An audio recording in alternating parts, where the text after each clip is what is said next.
Hello everyone, welcome to my channel. If it's your first time joining, thank you.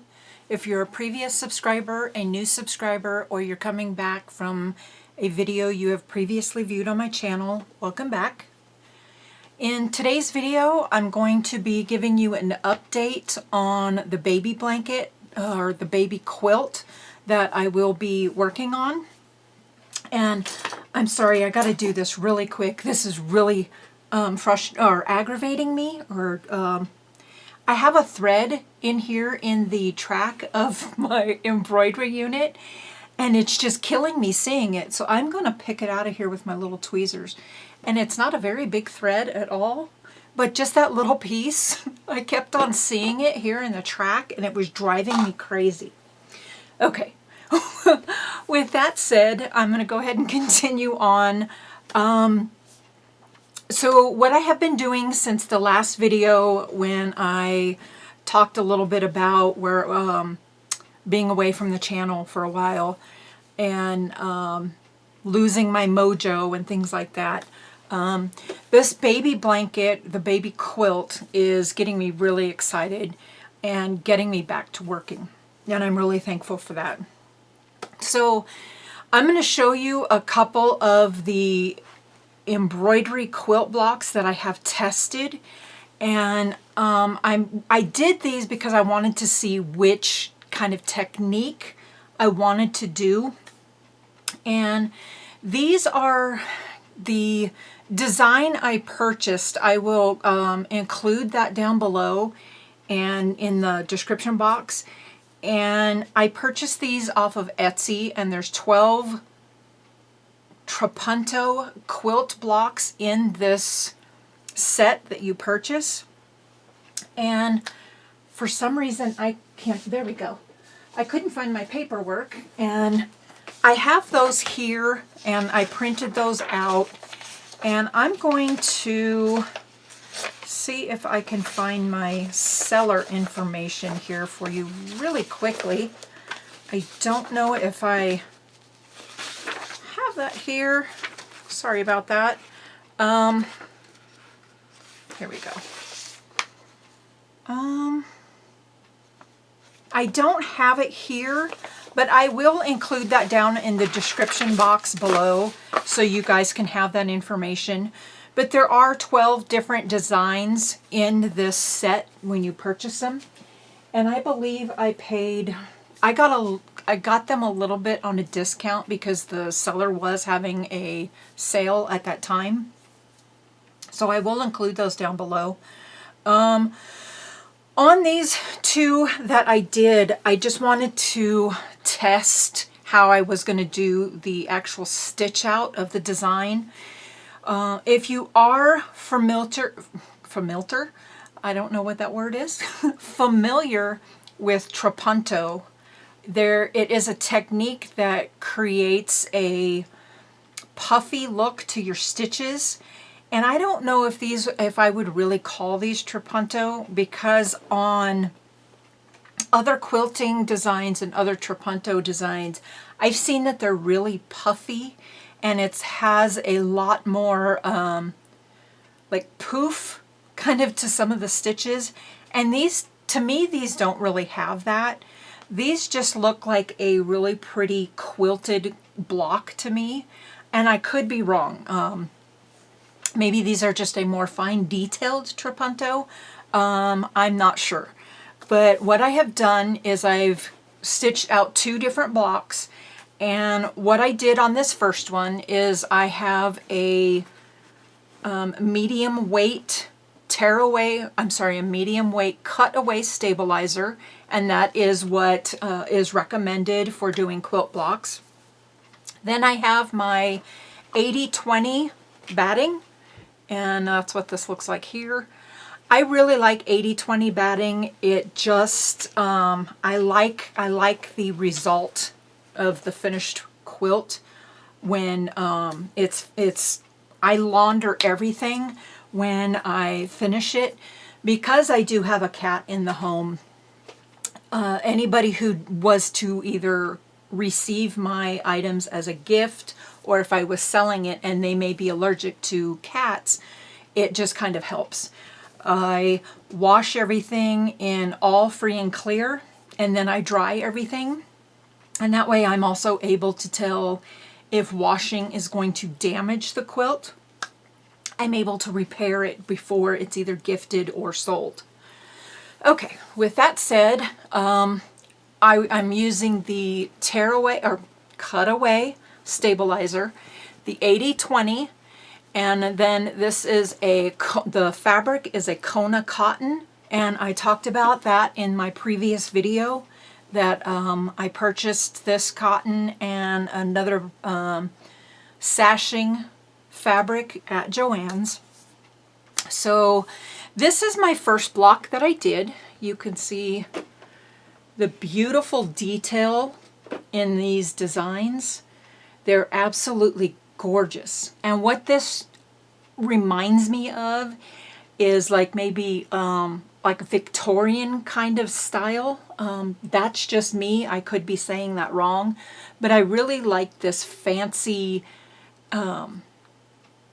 it's just really like a fancy, sophisticated look. It's just, they're just beautiful. I absolutely love these blocks. And I had them in my Etsy wish list for probably a year. And I didn't know what I was going to purchase them for, but when this baby quilt came up, I knew this would be perfect. So I searched through my wish list on Etsy and purchased them. So that is the first one. And you can see that it has these beautiful little like rosettes on it. And that's where the background fabric, let me show you that background fabric again for those of you who have not watched the previous video. So it is kind of hard to see, but there are like rosettes, kind of roses, floral on, it's a pink fabric with white, and you can kind of see this flower right here, and I just thought this would be perfect. It's really muted, but if you look at it closely, they're more like maybe like a cabbage rose maybe, where they're kind of spread out a little bit more. But I thought this was perfect for this type of quilt block with these little rosettes on it. And it's I am using, these are the colors I am using. So, of course, the white for the background stitching. This is the pink, the real soft pink. This is like a baby pink that the rose is in. And then it's got the center portion of the rose in this brighter pink. And I'm using this really nice kind of, I guess, apple green for the leaves. And I really like the way it looks. So in this one, what I did is I layered, I hooped the stabilizer, and then I did a placement stitch. If you're familiar with embroidery on a sewing machine, you will know that you are able to do a stabilizer stitch, and that just kind of like squares it out. But for this design, what it did is it stitched it out right to the edge of the block. So I don't know if I'm going to do that again for the actual top portion of the actual quilting fabric. It was great to do my placement and the batting layout. And I think on this particular project, I'm not going to have to do that again. And I will talk about that in just a minute, why I won't have to do that. So this, I'm sorry, I'm long-winded on this, and I'm really sorry. This is the way I did the first one. I did not trim away the batting because I was thinking if I want to do this as quilt as you go, I will need the batting like all the way around for when I assemble it. So if I was just going to then put my sashing fabric or my combine my blocks however I want to, I'd need some edges on the side with batting. So that was my first test piece. And I really loved the way it's stitched out. It's stitched out beautifully. This seller is absolutely amazing on her designs. It didn't hiccup one time as I was stitching out, and I was so impressed with that. There are some designs I've bought in the past that when you're stitching out, there's little design flaws, and I just did not like that. But this seller is amazing on her designs. So there's that one. I'll set that aside.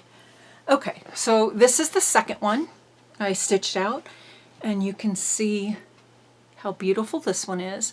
And I'm thinking that this may be the block that I use. There are 12 other blocks, and I don't know if I want to use all 12 in the baby quilt. I'm thinking that I'm just going to use maybe just one and see. I'm just not sure yet. What do you guys think? Should I do all 12? Or should I just do one block and keep it all uniform? So there's that one. And what I did on this one is I have my medium weight cutaway stabilizer. I hooped that. Then what I did is I did my border placement stitch, and sorry, I'm saying it incorrectly. It's a basting stitch. So the basting stitch, what that does is it lets you baste your batting down or your fabric down if it's like a dense design and you don't want pucker in it. That basting stitch is going to put an outline around your design, and it's going to keep it from puckering as you're stitching the design. I don't think I'm going to have to do that with these quilt blocks. So I did that on this one. And then what I did is, you can't see it very well, but there is a layer of batting in there. So what I did is I did the basting stitch, put down my batting, did another basting stitch, and trimmed around it. And if you're familiar with trapunto, that's what they tell you to do, is they tell you to do an extra layer of batting. So then what I did is I put my fabric down, stitched out the design, and then when I go to do the quilting, I would cut away the rest of the stabilizer, and I have the stitched out design. So then with the blocks, and if I sew them with the 1/4 inch seam, I would trim these up so I could do my, I think what I'm going to do is I'm going to leave a 1/4 inch around each block, the design of each block. Then sew I'm going to do the sashing with the pink, so it will be a pink sash between each block. So it would be, you know what I mean, to separate the blocks. So I don't want to combine the blocks like this where they're right next to each other. I want to put a little bit of distance between each block so each block stands out, so you see the beauty of each block. I don't want them all to flow into the design where they're just block, block, block. Hope that's understandable.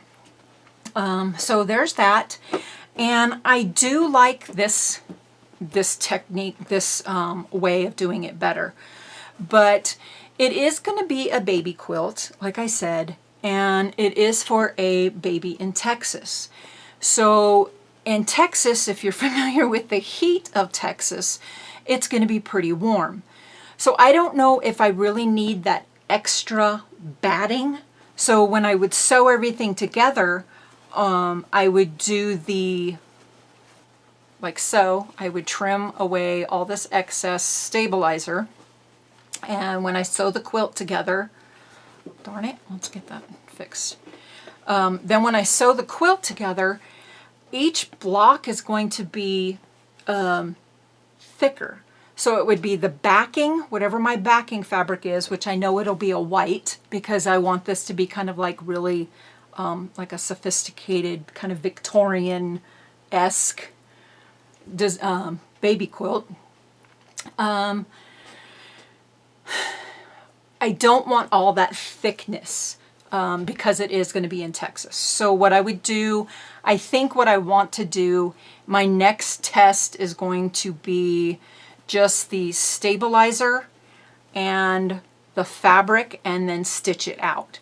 Now I'm not going to have to do my placement stitch again, and the reason why I don't have to do that, let me move that aside, is because if you're familiar with the previous video, I talked about purchasing this hoop specifically for this project, and this is the, let me get my curtain here.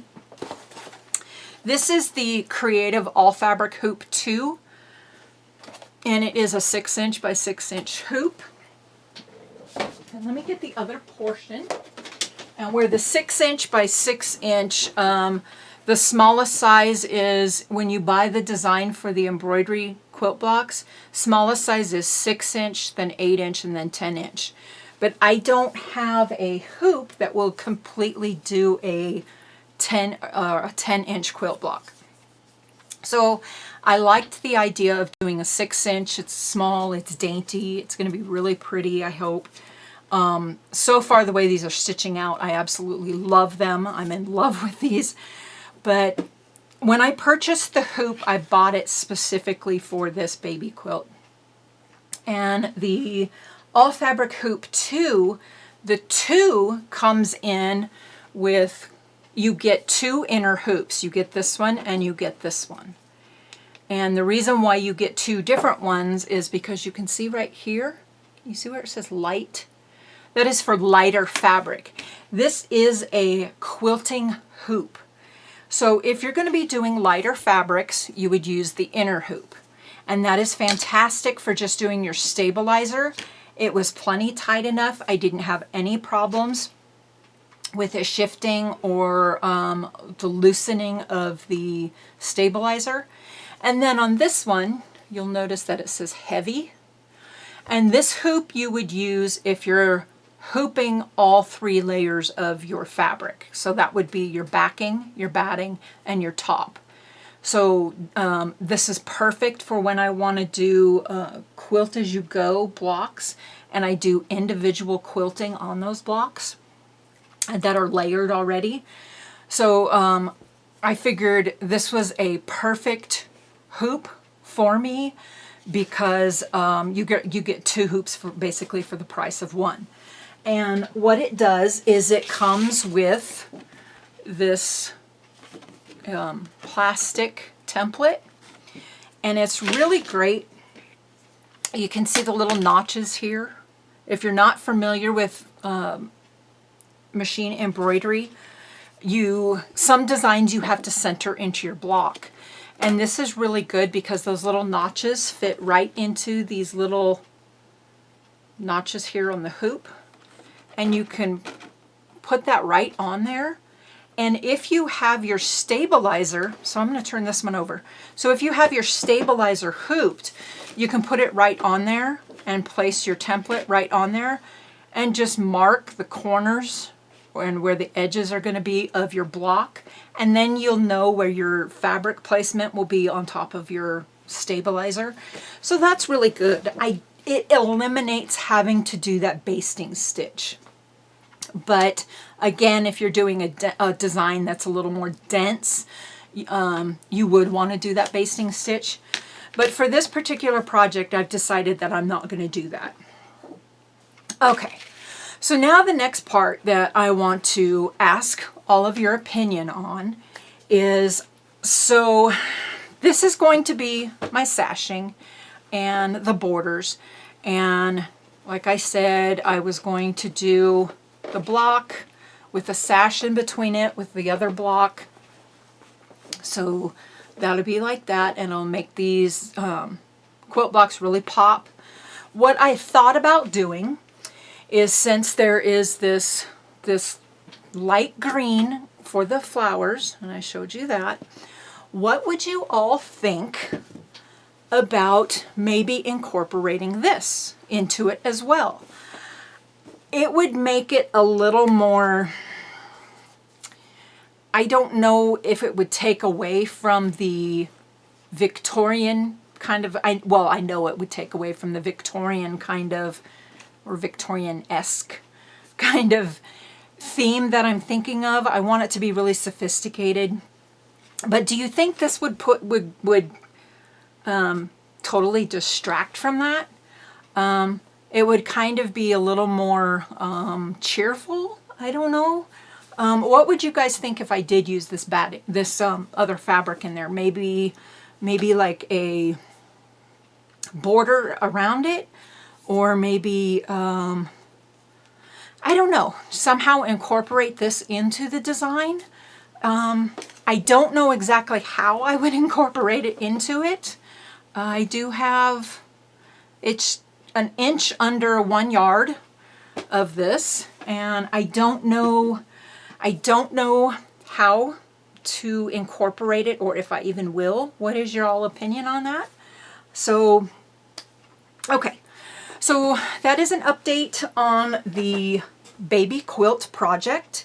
Let me know what you guys think. How to maybe incorporate the green gingham fabric into it. Or should I just completely ignore the green? That's kind of now what I'm leaning to. I like the idea, but then I don't like the idea. So I'm like flip-flopping between the two.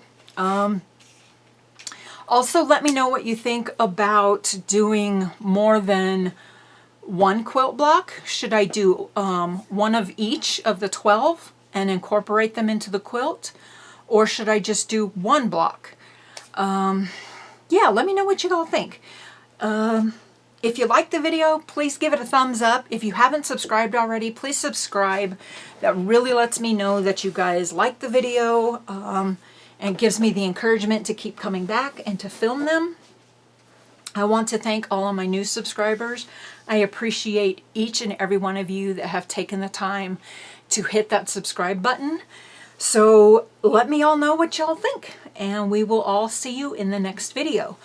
If you want the seller on Etsy for these quilt blocks, please look down in the description box. I will give you the link to her page or to her store on Etsy.